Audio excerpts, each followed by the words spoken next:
The biggest mistake I see, even with my team today, especially when we bring in new salespeople, is the lack of discovery and then jumping straight into a pitch. The pitch should be so short, the pitch is really done through understanding discovery and just outlining what they're looking for. People aren't hiring you because you have a team of 5, because you have awards. They're hiring you because they believe that you've reduced the risk enough for them to get the outcome that they want. So it might be one client away from life-changing money, or at least giving you the ability to have independence, quit your job, travel the world. Alrighty, good morning, good afternoon, good evening, wherever you are. Happy freaking Saturday, everyone. Welcome to today's featured player Mastermind. Today's topic is actually about scaling secrets. And believe me when I say, if you're looking to stop playing small and start thinking like a real operator, this is where it starts.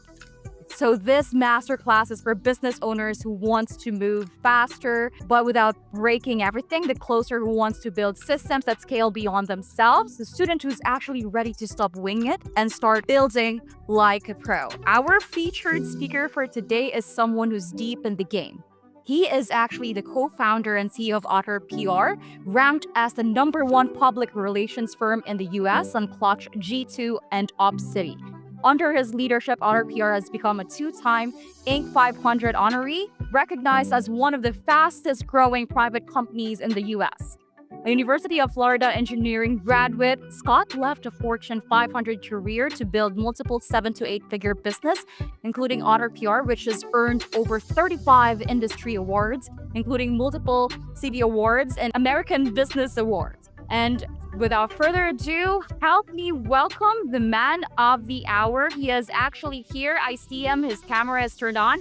Morning, everyone. I'm excited to be here. Thank you for that amazing intro. Like we said, we're covering scaling secrets. So my goal with this is to be as tangible as possible. A little further background on me, I'm actually an engineer. So everything I do is around building repeatable systems. I have a team of 70. And basically, I don't have to work. My 9 to 5, anything I do is business development. It's focused on bringing in new clients. My team fully operates without me, so I don't have to worry about operations. If I go on vacation, we still grow. I don't have to worry about lead generation, all because of these systems we put into place. So let's jump in. So highlights were already taken, but ClickFunnels, Gator 100 awards. We have 2 offices. We bought the buildings. One's in downtown St. Petersburg. Here's a small picture of my team. But before we really get started, I want to know kind of who we're in the room. I understand that a lot of people in here are interested in sales. So do we have business owners? What does this look like? Currently, I'm an apprentice electrician. Awesome. I'm starting my own business. I'm starting a window tint business. Okay. Currently in community college and working full time and just trying to basically be financially free young and invest in myself young. Perfect. Cool. Learning a new skill of high ticket sales and want to be financially free. Love it. All right. That gives me an idea. My goal here is to tailor this to you guys. So I am open to people stopping, asking questions throughout the presentation. I actually encourage that. So if there's something that's confusing, unclear, just go ahead and stop me. I want this to be more of a conversation, especially as we talk about different industries and scaling that offer, things like that. So let's start off with basically what we're going to cover. So we want to focus, especially if it sounds like a lot of people are building a new service, building a new business, we want to focus on offer first. So that is, what is it that we're actually selling? Then audience is basically, where do we find those people to sell to? And then how do we actually sell? A lot of what I'm going to do here is examples from my agency. So it's going to be high ticket. Most of our clients are paying $50,000 to $100,000 a year, and we close those in 1 to 2 phone calls. So I will walk you through the exact strategies we do. I'll walk you through the hooks that we use, and I'm hoping that you'll be able to implement that in a sales role or as you start scaling your own business, looking at the offers that you're generating for individuals to make them more enticing to work with you. In offers, basically, you want to think about how to present your offer in a way that is unique and stands out. So what I always recommend doing is, if you're stuck, is go to the Inc. 5000 list and start looking through those. Figure out what on that list you're comfortable doing or what you want to learn about. And then go see, maybe there's repeated patterns. Maybe there's 20 recruiting firms on there. Maybe there's 20, of different business styles, and say, okay, well, that one looks like it's very scalable. I looked at 10 websites. They all have this similar offer. I think I can do one thing better here, or maybe it's just a local business and I can take that business and move it to my location. A lot of business and scaling isn't about creating something new. I am not the first PR agency in the world. I will not be the last one. I think last time I checked, there's like 15,000 on Clutch, which is just a wild amount of competition. But we were able to stand out by differentiating our offer. So what we found is most agencies did not list their pricing. They were one-year contracts. They had no guarantees and very little proof. These agencies weren't doing PR for themselves. They weren't getting reviews for themselves. So what we did, especially when we started, is we came in cheaper, which we eventually moved away from. But then we had month-to-month agreements, guarantees, and we really focused on as many case studies we could get and as many reviews we get, and focused on the digital platforms of social media, running ads, everything you could do, but focused purely on organic, originally building that organic trust and credibility. Bad offer versus good offer. Again, I'm going to use the PR agency because that's kind of what this was all set up for. This is the same training I'd used with my team internally, so they understand what we're doing and how to convert better. Because even if your job is just sales and you're not the owner of that business, you have to understand how to present the offer to someone so that they want to purchase from you. So in our example of a bad offer, need PR, book a call. It's not timely. You have risk of booking. You don't really know what you're getting out of that. In a very worst case, the risk is that you're wasting your time because you don't know what you're going to get. It's very kind of out there. Whereas if you can go guaranteed to get featured in 60 days on top tier placements, it changes the narrative where we're reducing risk, we're making it time bound, and we're telling them exactly what they're going to get. Part of what we want to do is disqualify people that aren't looking for what you have. So even when it comes to running ads, we'll put in our pricing in there. We'll say exactly what they're going to get. So we're disqualifying people that don't want what we have, and then we're telling them exactly what we give them, because there's no point in advertising or wasting your time talking to people that don't actually want what you have to offer. So this offer piece is so critical, but it's not that hard anymore with, like I said, going through that Inc. 5000 list, have a conversation with ChatGPT, figure out how you can take this boring and need a plumber to, guarantee to fix your problem in one visit, or it's whatever that guarantee is, you can adjust it to become way more impactful and allow people to want to work with you. Every business, you can create a strong offer, and part of it is not being scared to have to give a refund. So I have given probably 20 to 30 refunds as a company on us not being able to fulfill in time. And sometimes it's not our fault. Sometimes the client's late, they don't show up, and we get into a back and forth, but you have to be willing to do that. Again, even to a simple plumbing issue. At home, I had a leak in my house, and I had to have 3 plumbers come out to find the leak because I couldn't find it. I had to pay all of them, even though they didn't find the leak, they didn't solve the problem, and they cut holes in my wall. That's something where there's an issue, and that issue is everywhere. And if they had reversed that risk by saying, hey, we guarantee we'll find the leak and repair it within 24 hours, or we'll pay for the damages. Something silly where, yeah, you might lose 1 or 2 deals from that, but you're way more likely to convert all of those leads coming in. If I'm Googling and I see that ad versus an ad that says I'm a plumber, it's a huge difference. So that's where that offer makes the sales side so much easier. So now that we have an offer that converts, what we want to do is figure out where we're going to find our audience. So obviously there's organic and there's paid options.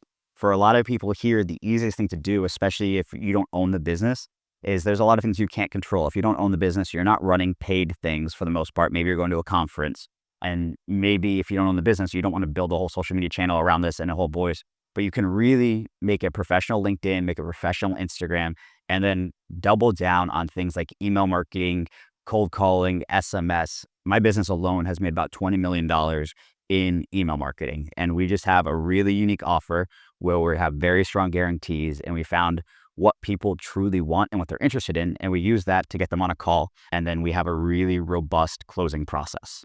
So I'll jump in to talk a little bit more about this, but email marketing, we use Instantly AI is one of the big tools that we use, and it's fairly affordable, and you're able to do cold email through there. And we find for B2B services, we find hundreds of leads a week. I think last month we brought in 2,000 leads specifically on cold email.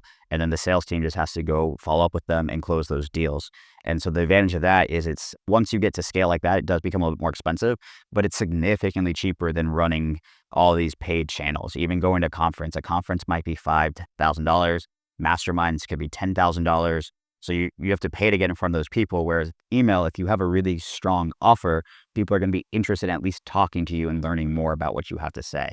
And I think there's a little bit of a trick there. And that's where that offer becomes so important, is because if I just offer them something like, hey, do you want PR? They're not going to respond. But if I say, hey, we're the #1 PR agency in the world. We've been, we worked with Senators, we worked with Alibaba, would love to jump on a call with you. Based on what I see, we can guarantee you access to X, Y, and Z placement. So that changes the narrative. And again, what we're doing with that offer is we're reducing the risk dramatically. So, they're not paying to get on that call. And then they know that they're pre-qualified to get in this placement at a minimum so that they can get something out of that. I wanted to add about implied credibility. What does that look like? Case studies, it depends on the industry. Reviews are the easiest thing to do. So Google reviews is something that I coach everyone, all my clients. Is the first thing we look at is our reviews, but also review funnel. So again, I'll use, for PR, we give away a free article. So we want to make sure that they're actually a paying customer first. And then that way it's more of a legitimate, they had a real experience with the business, they can actually give feedback. But then we say, hey, well, either one, we look for, they just got a really big win, or hey, we're going to add this service for free, but we just ask that you leave a review. If you're a plumber, maybe you do an extra year of warranty on your work. And then if they leave a review, or if you have a restaurant, you give a free coffee or a free cookie with the purchase once they leave a review. You can build these review funnels so that way you're getting hundreds, if not thousands of reviews. And that's why we're #1 on Clutch. That's why we're #1 on G2, is because we're getting those reviews. But then if someone does have a bad experience, we're taking care of them. We're refunding them. We're extending their service. We're doing literally everything and accepting the fact that we might lose money to take care of this one customer, but knowing that that will help us bring in 20 more customers. All right. So sales is really what I wanted to spend most of the time. I understand that a lot of people here are trying to learn sales. And to be honest, sales is in every career, whether you realize it or not. In my background, one of the reasons why I was so successful as an engineer is I understood the politics of the office, and I understand how to sell the products that I was doing and how to communicate with people professionally, which is, in my opinion, just a big piece of sales. So the biggest mistake I see, even with my team today, especially when we bring in new salespeople, is the lack of discovery and then jumping straight into a pitch. So we get really excited to tell people about the service that we have, how amazing those results are, exactly what we do, what the process is, but we miss what they're actually looking for. And a really good example of this is in interviews, I ask someone to sell me a pen or to sell me anything in the room. And what we're looking for is not for them to tell me, this is the best pen, it writes upside down, you can write in space. That doesn't sell me anything. What they need to do and what we look for is them asking questions. Well, how long have you been in the market for a pen? I don't even know if this is the right pen for you yet. Do you like writing, with ballpoint? Tell me more about what are you doing with these pens? Are you having clients use them when they sign contracts? What does that process look like? And so what they're doing is determining if I am a good customer. Because to be honest, if someone's not looking for your service, there's no point in trying to sell them, because we want people that want to work with us. And I guarantee with every service, there are those people. And that's focused on finding that audience before you get to the sales that's actually interested in what you have to offer. So that discovery is so critical. And more or less, what I'm going to show you is we use discovery to sell that client. Our pitch is the tiniest piece of it, and our close is literally 1 or 2 sentences. So it's really focused on letting them communicate and sell themselves. So we use the impact method, which is investigate, motivate, pain, authority, capacity, and timeline. Basically, what we're doing is we're asking specific questions that allow us to determine if this person is actually in the market for our service, public relations, if they have budget, what their timeline looks like, if they're the decision maker in the company, why they actually want it, which may be the pain or the motivation behind it. And all of those are used in the pitch, in the close. So we want to ask these questions. We want to listen to these questions. We want to reflect and go deeper. So that way we can leverage these questions. And it doesn't have to be these exact questions, but this is what you're looking for to then set up that pitch and that close. And a lot of times people will tell you very much. They need it and they need it right away. So timeline is one that I think is overlooked very often. But if we have someone come in, and you can always sell someone if they say, 6 months from now, but I have people come in and I'll phone close where they say, hey, I'm looking to get started next week. As soon as they hear that, my job is to sell that person on the call if they have the authority to make the decision. So these are truly designed to help you communicate that they're going to sell themselves when they give you this information. What are some ways, like in terms of books or podcasts, as a learner in sales to kind of dive into for learning the politics of sales and how to communicate with people? How to Win Friends and Influence People is probably, in my opinion, the best book. It's not a sales book, but it focuses on that communication style. It focuses on how can I come in and ask questions? How can I learn how to communicate?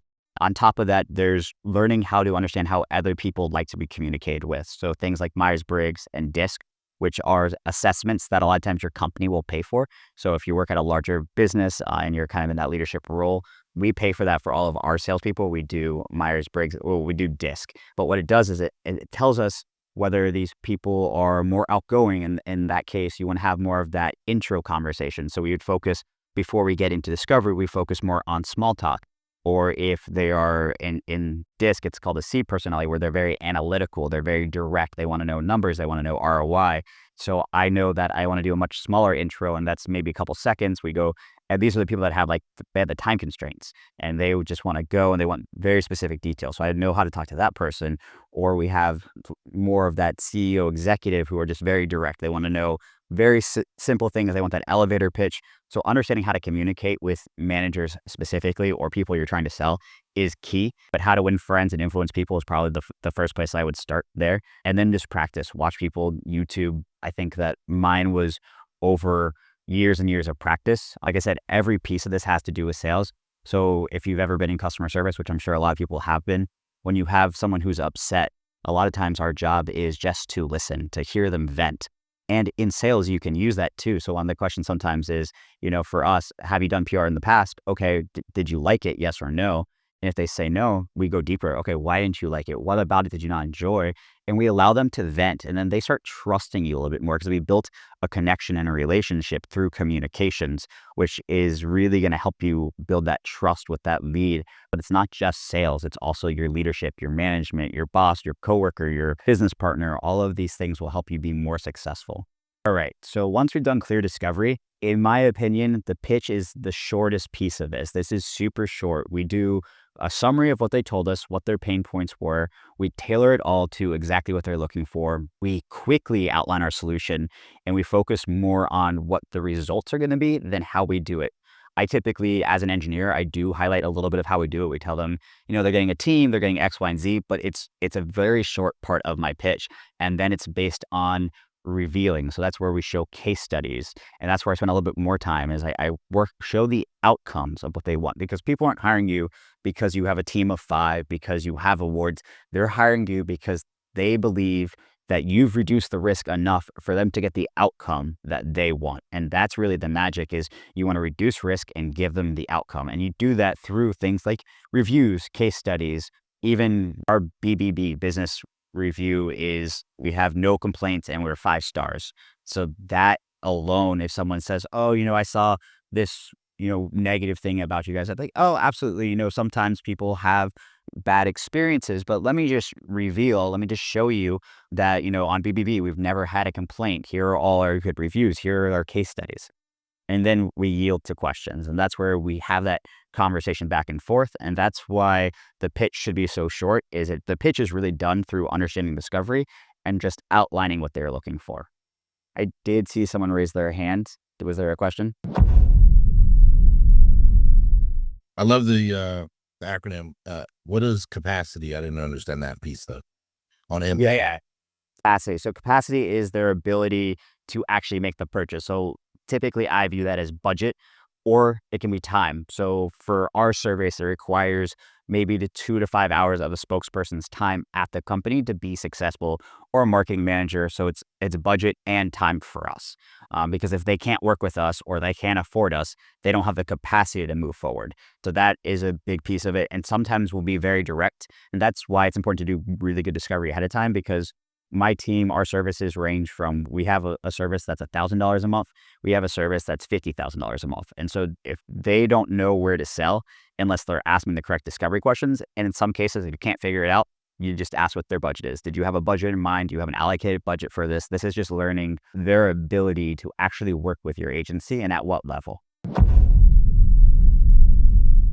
Yeah, I had a question about yield to conversion.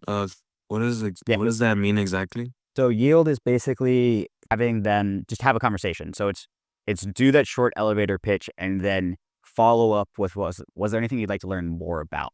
So typically, and that's how I train my team, because we have so many varieties of services, things to focus on, whether it's corporate communications, internal communications, external communications, media relations, getting featured in Forbes, media buying, SEO, social media. There's so many things that my team can do. And we don't want to word vomit and just pitch all of those things. So we discover what we think they're most interested in based on what they tell us. We pitch to those exact things and nothing else. And then we allow them to have a conversation with us through that pitch. So that pitch can carry on much longer than that 30 seconds, but the 30 seconds to a minute is where you're setting that up. And it's your elevator pitch, which I just consistently train my team. I'll do sales call reviews and I'll say, hey, we're a minute 30 in, like, I'm bored. I'm sure the prospect's bored. Let's have a conversation. Let's have them be part of the pitch and let them sell themselves consistently. So it's really just allowing them to be part of that conversation. Objection handling. Objections, in my opinion, is part of the yield process. So I keep this in pitching. So that was a good follow through. And basically here, it's really important to actually listen. Again, this is something that I have to consistently train my team on, is they have to actually hear the question.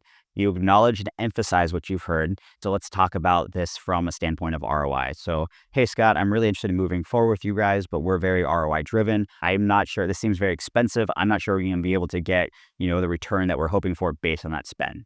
So probe deeper and then ask questions like, okay, I totally understand that you're worried about ROI. What does ROI mean to you? What are you looking for? Well, Scott, we're looking to build our brand, build awareness, have people understand, what we're looking for.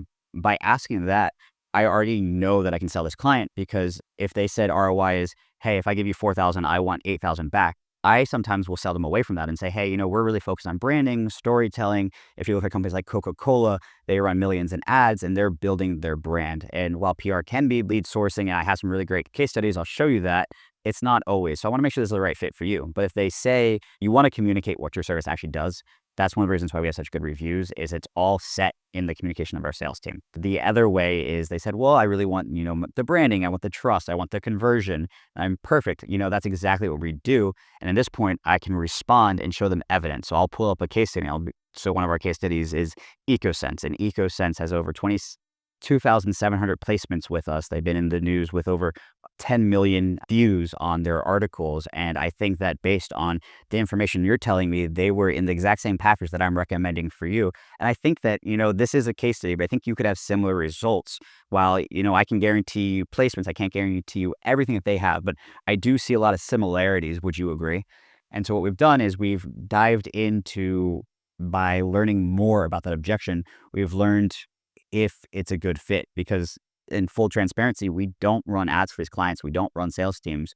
So sometimes we'll just let them know, hey, if you're really just looking for, that direct ROI, you're probably better running Google ads. And that's just a different service. We're happy to refer you out to a recommended partner. And then in that case, sometimes we refer them out and we get a mission on that as well. But you don't want to bring people in that are a bad fit for your company, because while you're small, you might say, hey, I want every sale I can, but it leads to a toxic environment, especially if you have a team, because they end up working with people that don't want to be there. So that's, and ends up leading to bad reviews, because if I sold that person who really wanted that return and they wanted it month one and they wanted to see it very clearly, and I wasn't able to provide that, it would probably lead to a bad experience, not only for them, me, and the team, and take away from bringing in other sales. So what you're saying is that essentially the sales huge part of that is you're essentially choosing your client as much as they're choosing you. Would you agree with that? Yeah, absolutely. You're choosing your client, and sales is so critical in setting expectations and giving you the ability to get strong reviews. A simple example of that is my business is only 5 years old. When we started, our average retention was 1 to 2 months because we set the expectation that we are month-to-month services. We guaranteed placements and we could get them placements in the first month, which we did. But once people got placements after a month or two, they left. Now my team basically flips it. We still offer month to month. We still guarantee placements, but we let them know that most of our clients come in on an annual campaign. It's a long-term strategy. We show them graphs of clients where they'll start getting results month one, but showing them the tail end event of how it continuously improves. And in that time frame, we've gone from having average retention of 1 to 2 months to now our average client stays 2 years.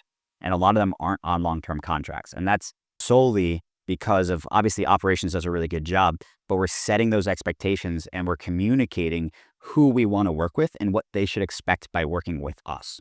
And this is probably one of the biggest pieces that's missed. My first 2 months of sales, when I was doing phone sales, I did not once ask for the sale. I sat down with the sales consultant and I said, hey, I think I'm explaining pretty well. I communicate at a high level-ish. I'm still new to this, but I haven't made any sales yet. And he's like, he listened to one call and he's like, dude, you didn't ask for the sale. And the second I started asking from the sale, I went from a 0 close rate to 50%. So you have to have that confidence to ask for the sale. And it's really easy. A lot of times we'll do 1 or 2 phone close, 1 call closes or 2 call closes. And a lot of it is just us giving them all the information they need, being able to have pricing up front as needed, and then literally just saying, okay, perfect. Based on this information, I think, it seems like we're going to be able to provide the benefit you're looking for. So we use a specific benefit. So we'll be able to, help get you more national news coverage. I think we'll be able to do it in, over the next year through this strategy. Would you prefer to jump in at the annual price to save you a little bit of money, or would you prefer the 6-month? And so what I've done is I just assume that they're ready to move forward, and I've given them an option, but both of those options are starting with us.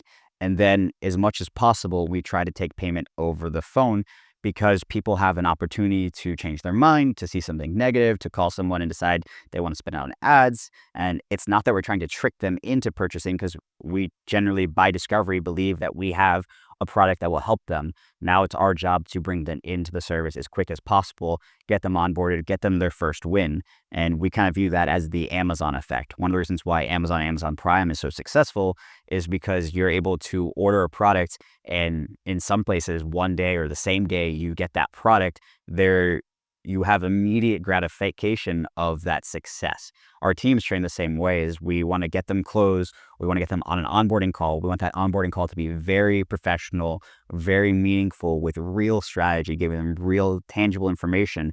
And then we want them to have their first success within the first week. So the first week for our team is crazy. It's very packed with things that they have to do. But we found that if we can get them a success in the first week, our retention nearly doubles. And so it's really focused on building this cadence of speed where, especially for our industry, traditionally is very slow. And that's exactly what Amazon did.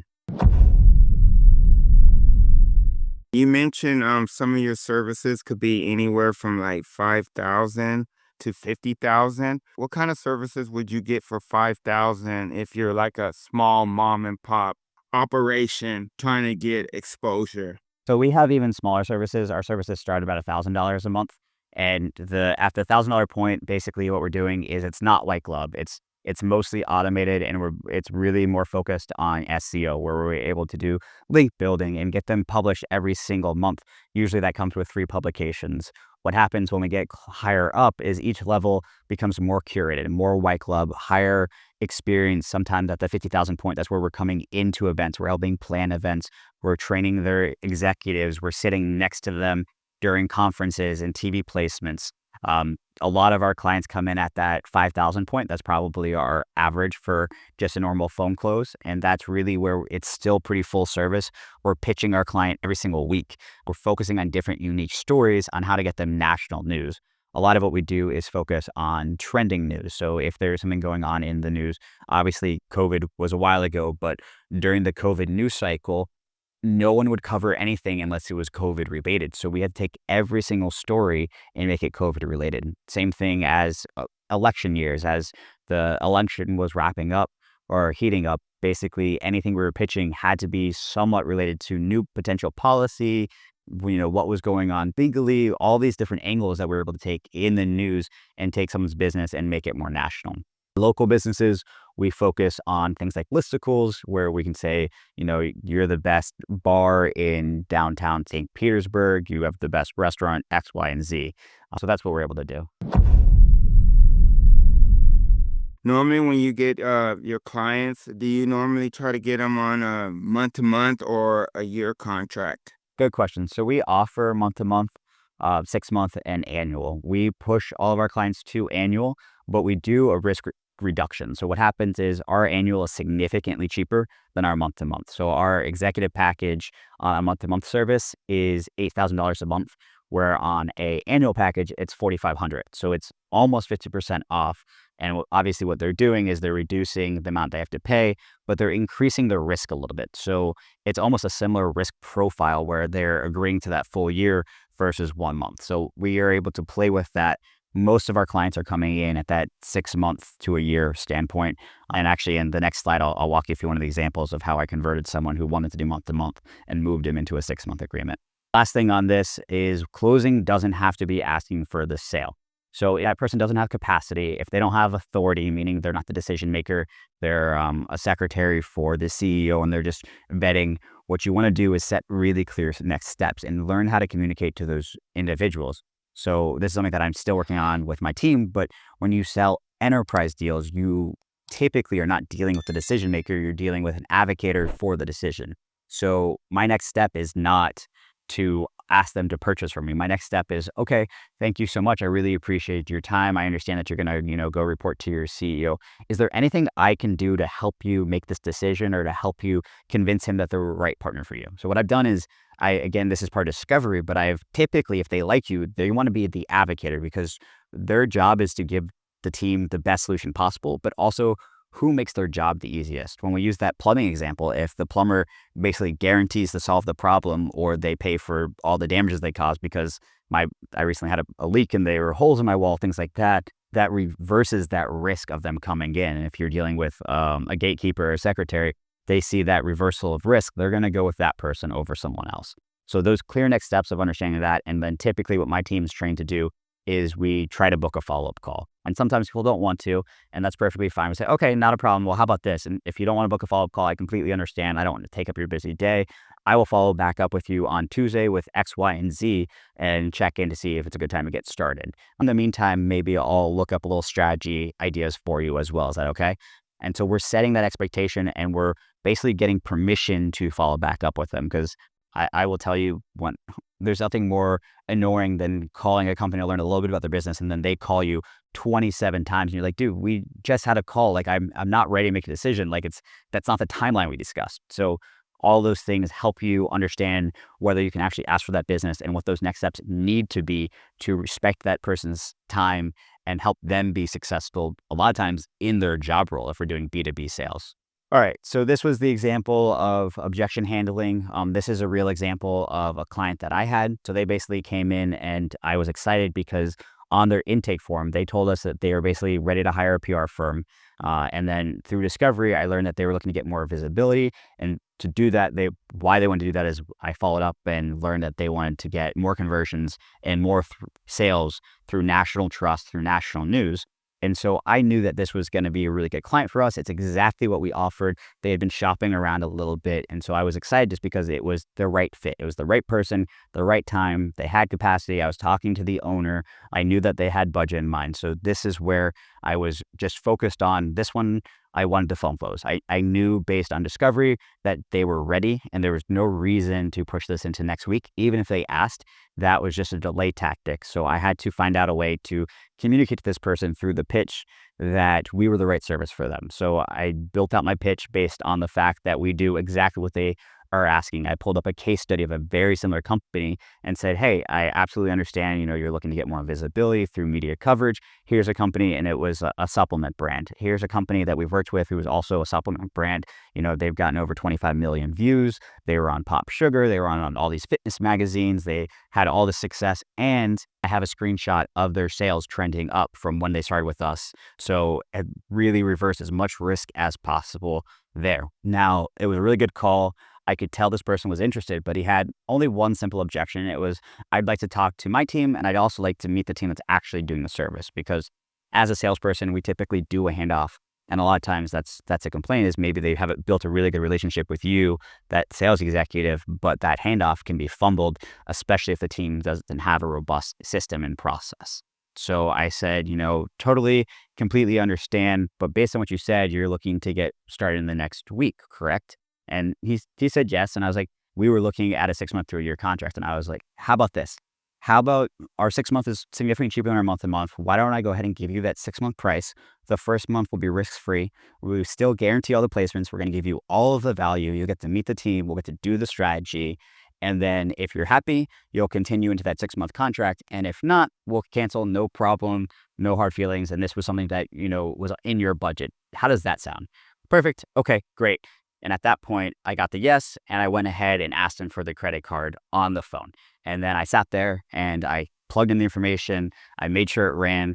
And then I explained the next steps to him. I sent him the follow-up email within 20 minutes, gave him our onboarding form, which was the next step in our process, and made sure that I took that potential ability to close immediately. Because what happens if I give him a weekend to make more phone calls, talk to other firms, and then I have a follow-up call with a whole team of mine where he hasn't paid us. So I have to get 4 people. I have to pay for their time to be on that call.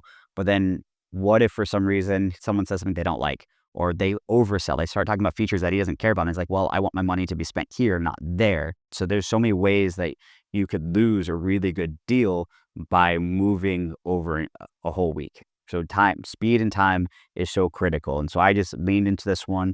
I was very confident that I was going to be able to close it, and I was able to. So that's just one of those things that you have to understand who you're talking to and use the information from discovery to actually make that sale.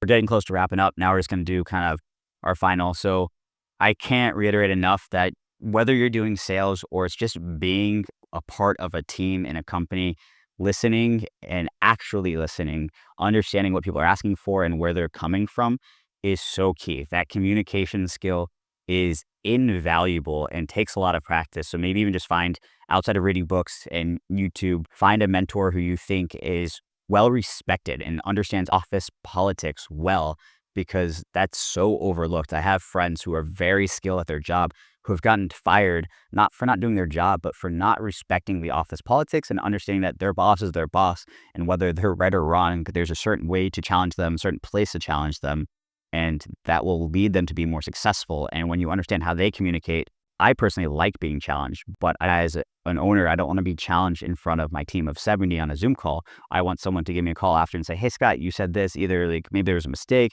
maybe I didn't understand. So understanding how to communicate versus, Scott, you're stupid in a Zoom call with 70 people versus a phone call after, hey, Scott, do you mind if I give you a little feedback on what you said? Maybe I just didn't understand, or maybe didn't come across clearly.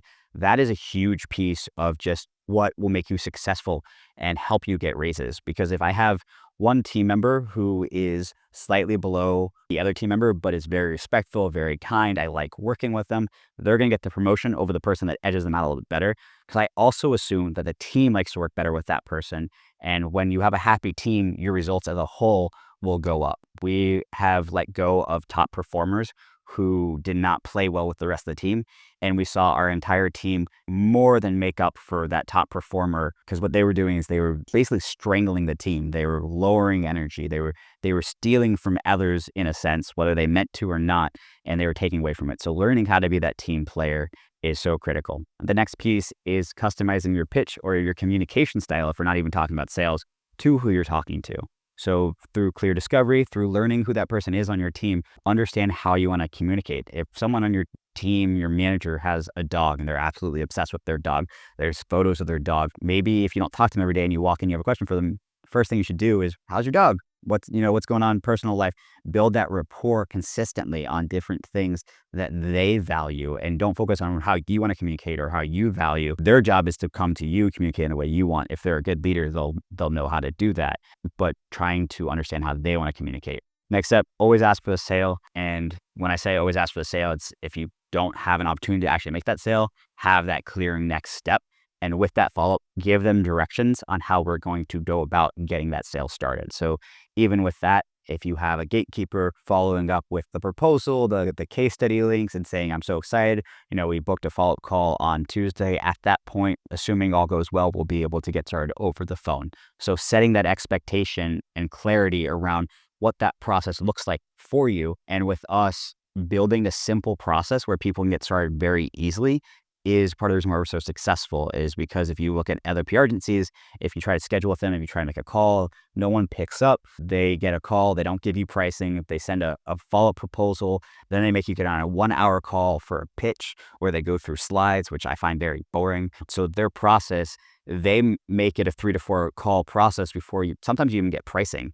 And the pricing, they didn't do their discovery properly. So they're selling you something that's $50,000 a month, but your budget's $4,000. So that's where understanding that discovery and having that ability as a business owner, I can adjust our service. So we consistently build our service in both directions. So we can serve people that come in with a smaller budget, and we can serve enterprise that come in with a very big budget. Have you ever outright said, don't do it for you, do it for me? And have you had other examples of how you ask for the sale? Good question. I think that on each sale, it's very different because I'll give you a weird example. I bully people into a sale sometimes, and this is going to be counterproductive to what I just said. But if I get on a call with someone who seems like they might be a good fit, I'm really not sure if they have budget. They just want something small. So maybe they're doing a media buy, means they're just paying for a very specific placement or an advertisement. I'll say, hey man, this seems like a really good fit. Honestly, the budget's a little low for what we normally do. This is a very transactional kind of process. You're going to pay me. I guarantee you're going to get that placement. You're going to get it in 90 days. Here's an example of that placement. I use metrics and proof. I reveal what the results are going to be. On average, our clients are getting, 1 million views on this specific article. I've had clients do X, Y, and Z. Here's the SEO rankings, the domain authority. Here's how it ranks nationally. I think that you have all the information you need. Why don't we just go ahead and get started? And so that's where I'm a little bit more aggressive. And that's also why I have a higher conversion rate, because in my head, I'm very convinced that person, this specific example, the person was highly ADHD. You could tell that they were kind of all over the place. They were jumping. Their thoughts weren't cohesive. I still thought it was a good product for them. I knew it was pretty simple. I still believed that we could add true value for them. So I wasn't trying to tell them they didn't need.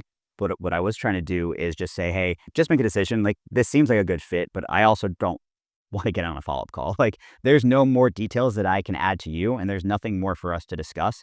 It's either just a yes or a no. And that sounds silly, but I'm busy, they're busy, and you can phrase it in a very nice way, but I want to respect your time. I provide you all the information. I think this will provide the results you want. I've showed you that example. Why don't we just get started? So there's so many different ways, but knowing when to do things like that is through discovery.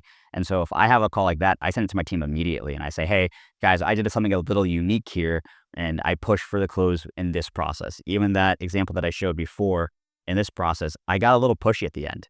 So through discovery, he said exactly what he wanted. He said it was our service 100%. The results he was looking for were obtainable for what we could provide. He was very clear on his timeline, and he was the owner, and he had budget, so capacity and authority. There was no reason to go to a follow-up call. The follow-up call would have just given us an opportunity to lose that sale. Appreciate that. Sounds like you're just meeting with certainty. You understand the whole territory of the way the person's operating, and you're able to dissect that and know how to operate with them. Yeah, it's really about reading the room. And I will lose sales because I will read the room wrong. And that happens where I personally, if someone's trying to sell me, the way I interact, I need time to make a decision. I'm very methodical. I am an engineer. I need numbers. I want to see the actual case. And then I'm going to take the weekend. And if you try to do some bullshit, I will be gone. I've been on sales calls and I've said, hey, drop the script or I'm hanging up. And that's just because of the level that I play at. I don't want a sales process. I want to build a relationship. I want this to be a human thing. And so that's one of the things I didn't really cover is we have these questions they shouldn't be a script. It should be a guideline, or I call this a framework, is we want to go through the framework of discovery, pitch, close, but we don't want a script. I can tell when someone's asking me a sales question and where I feel like you can feel manipulated, especially the farther you get into your sales career. If these are the questions you ask, or you've seen a trainer go through this training and you see someone try to run that script on you, you're like, dude, just talk to me like I'm a human. I'm interested in purchasing. Tell me about your service. So that person can either adjust to me or they can lose the sale instantly. And I've had plenty of times where I've hung up, I've just absolutely not goodbye. And so that's understanding who you're talking through discovery, even if you only get one or two questions. I'll give another example on that. Is I was on a sales call and I got on, it was the executive, he owned the business. He said, "Hey, I have a meeting in 5 minutes. I'm interested in your service. Can you walk me through it?" And I said, "Absolutely, not a problem. I understand you're busy." Normally I'd go through a little bit of some questions to learn more about your business. I did do a little research. I see you do X, Y, and Z. Is that correct? Perfect. This is what we do. Here's what I think I can do for you. Here's a case study. And I just said it like that. And he said, "Perfect." And I said, "And the price for that, based on what I see, would be $5,000 a month. We recommend a 6-month commitment." And he said, "Can we do 3?" And I'm like, "Can you pay over the phone?" "Sure." Done. It was a 1-minute close. The whole sales call was a 1-minute close because I changed my strategy to that person, but I still followed my framework. Because even then I asked a discovery question, just one. I just wanted to know, I wanted to confirm that I had the right information.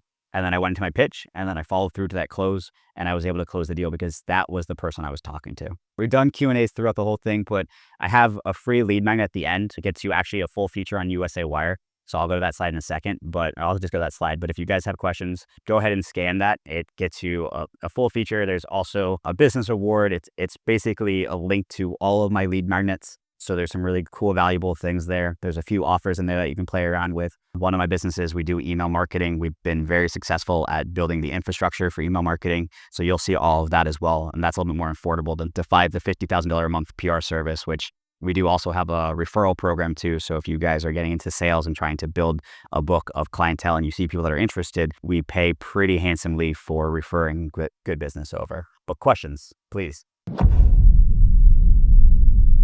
I was wondering what was a period in your company that you found it was kind of hard to decide if where to scale in your business and to actually grow. Once you get past maybe $10,000 to $20,000 a month, that's where you have to start playing. So sometimes everything works. My company went from $0 to $70,000 a month in 2 months. It was just massive growth, but then we were falling apart because I had to hire 15 people. I'd never built a recruiting process. So that bottleneck is where, that's the thing that's preventing you from growing. At that time, we had leads. We were priced very affordably, and that's why we were growing so quickly. But we did not have the staff to onboard, to retain, to have a successful service. And so we basically took an entire 2 months off of selling, and we focused on hiring, training. We built out a training course for our team. And now it's taken years, but we have world-class staff. And so that was our bottleneck. And it also put our business at risk because we potentially grew too fast, and we had the potential to get a whole bunch of bad reviews because our processes were not robust. We didn't have the experience we needed, and people were basically signing up because we were reducing risk, because we guaranteed things and because we were month to month. So, and we were cheap. So we reduced the risk dramatically, and people were like, "Why not?" We literally started at $500 to $2,000 a month. We're like, for $500, you cannot hire a PR firm for $500. Let's just try it. Worst case, first off, they guarantee stuff, so we'll probably get a refund. We'll pay by credit card. We'll pay by PayPal. We'll dispute it. So we reduced as much risk as possible. But then the bottleneck was staffing and hiring and training. And then from there, we were able to grow again, and we jumped up to $150,000 a month. And then again, we had to restaff, rehire, retrain, because obviously you need to almost double the staff to run that. Then we grew into bottlenecks of, we have this massive staff of over 70 people. We hired them all with this promise of rapid growth and expansion. They're all reaching 1 year. They all want raises. So our margins changed dramatically. So we had to sell more without hiring more people, which means we had to get them better at handling bigger books so that business consistently adjusts throughout the time. And then we came into the situation where we had all of these really good team members, but if one of them quit, we lost all of their clients because there was only one person per team. So they basically didn't even have a strong relationship with that company. So 10 clients is a lot of money. And so then we had to adjust our team internally, our org. We had to build out more training, more strategy. Now we have 5 people on a team. So they're building relationships, not just with one individual, but they're building relationships with the company. So it's not, that's my publicist. It's I work with Auto PR. So there's so many different strategies that happen. Recently, we had, a lead flow issue where we stopped having rapid growth because we didn't have as many leads coming in. We fixed that issue, but then my sales team was frustrated and wasn't converting as well. So I focused on sales training, and I'm actually hiring and rebuilding my sales team. We have a very good sales team now, and we've gotten their conversions. It at one point dropped to 8%, but I converted at a 50 to 60%. So we had to retrain these people, and basically within a month, we got them back up to 20. My goal is to get them back up to 30 to 40, which would be significantly higher than it was before, but now I'm just more focused on it. So understanding where those bottlenecks are in your business is sometimes very hard. And that's potentially where working with a consultant, a friend, or even a conversation with ChatGPT will help you. But typically, if you're not making enough money, it's probably an offer problem, a lead problem, or a sales problem, which is pretty much what we covered here. When you were first starting out, or even now, did you still start with just cold outreach and targeted lead generation, stuff like that? Or was there a special way that you had to, get the ball rolling and even now get clients? Good question. Direct response marketing is how we started. So we started with cold email, DM through Instagram. It used to be easier to automate it. We did some SMS for a while. That didn't go so well. People got pissed. Cold email's been, for this offer, one of the more successful ones.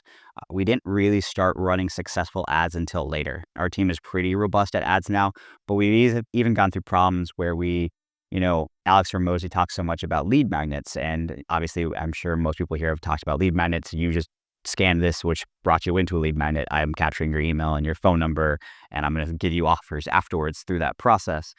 But for our service, what we try to do is this really enticing lead magnet where you got this USA or USA Wire offer, but we sold it for $79. The problem was it was a miss with our avatar. So our avatar spends $50,000 a year with us minimum. So that's who we're trying to attract. You don't typically get that person with an offer that is lower. So you have to understand, and that's why we talked about the audience, is understand where the people are that are ready to make the decision. So I understand that a lot of people here are trying to scale and start and grow. So it would be inappropriate of me, or at least a misunderstanding of my audience, to try to sell anyone here a $50,000 PR package, whereas providing a free article, and then in that article there's a link that will basically ask for feedback. It'll offer you the email marketing, which is $100 a month. So there are things that are that lower ticket, but knowing who that audience is will allow you to scale specific offers. Now, when you're starting off, I wouldn't do that. I would focus on one offer, one service, one avatar, one targeting, and simplify it. So if you are B2B, it might be email marketing where you just say, this is who I want to target. I'm going to, use Instantly, and we use Apollo for data. I'm going to use these 2 tools. I'm going to filter out the people that I think are going to be most interested. I'm going to email them an enticing offer, and I'm going to have sales calls with them. And you solely focus on that, especially as getting started. You can, even as a newer person in a business, you can bring on a client that pays you $1,000 a month or $5,000 a month. So it might be one client away from life-changing money, or at least giving you the ability to have independence, quit your job, travel the world.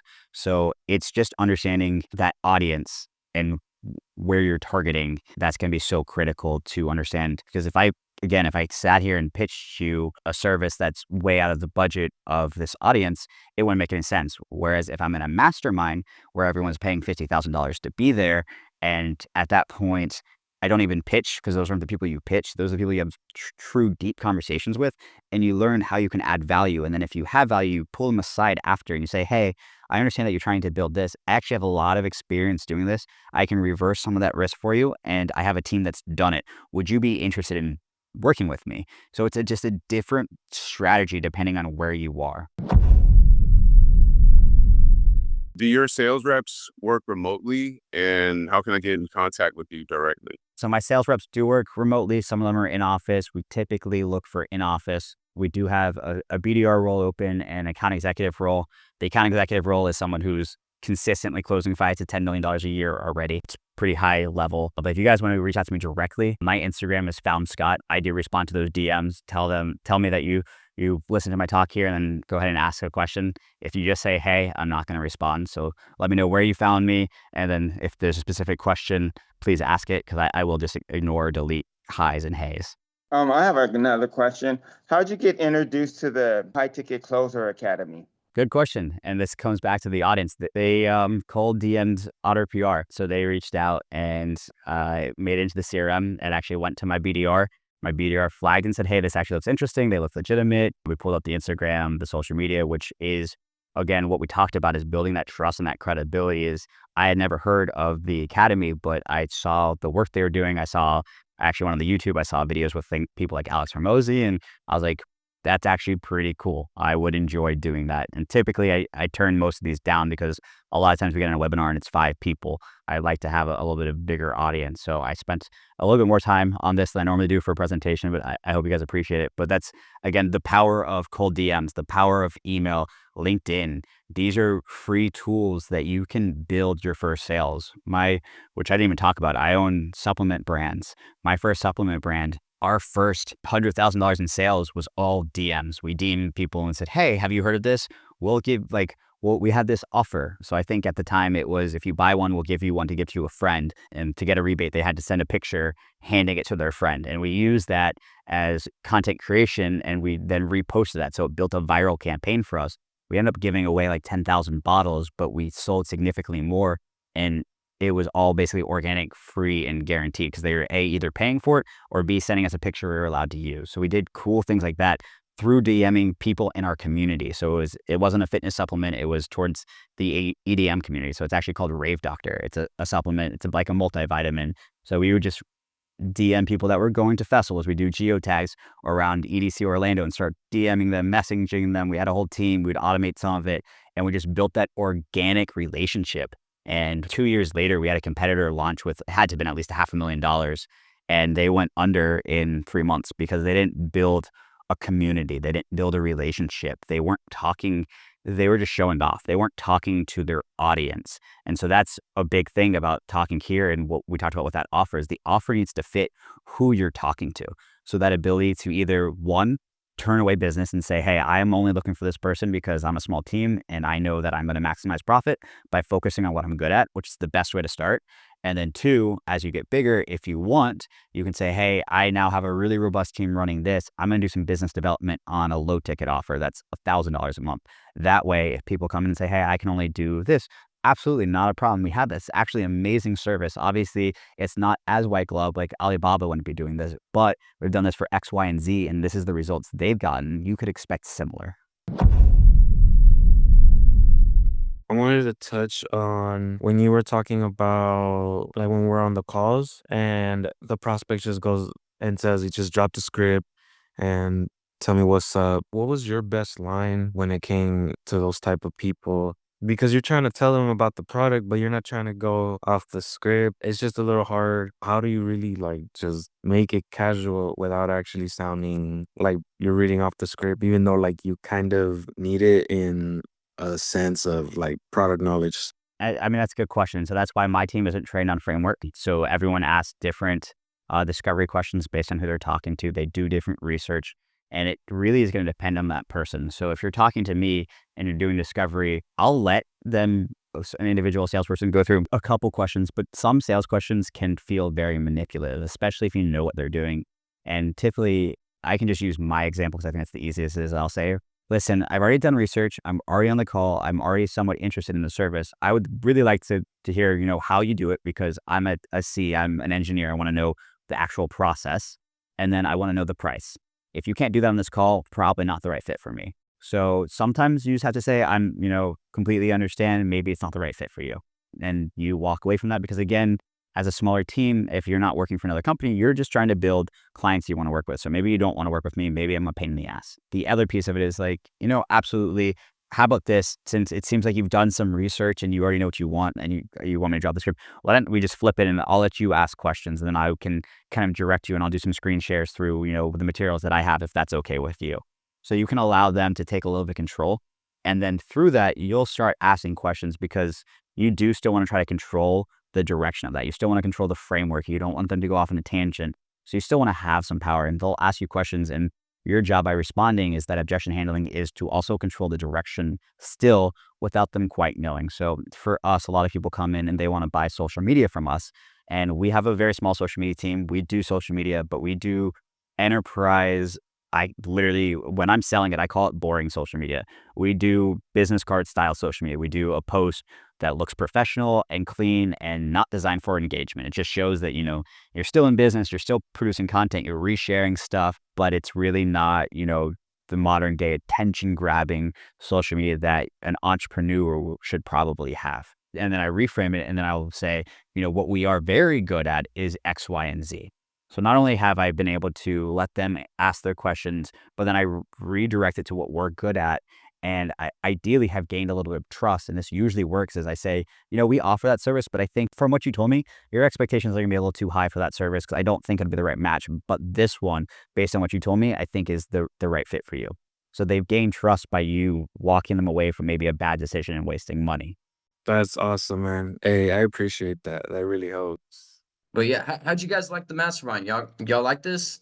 That's good. Fire, bro. Fire. Thank you. Awesome. Yup. Some Okay, straight, Much appreciated. a freaking dragon, man. Thank Blowing you. flames everywhere. There's definitely like a lot of information to like soak in.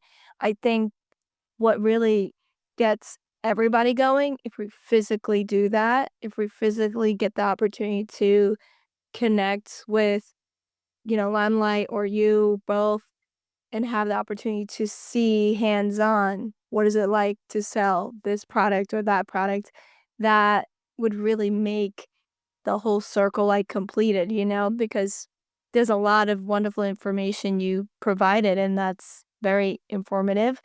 And it's now just getting the experience and doing it. So for me, I'm speaking from my heart, where I just volunteered at different places. Yeah.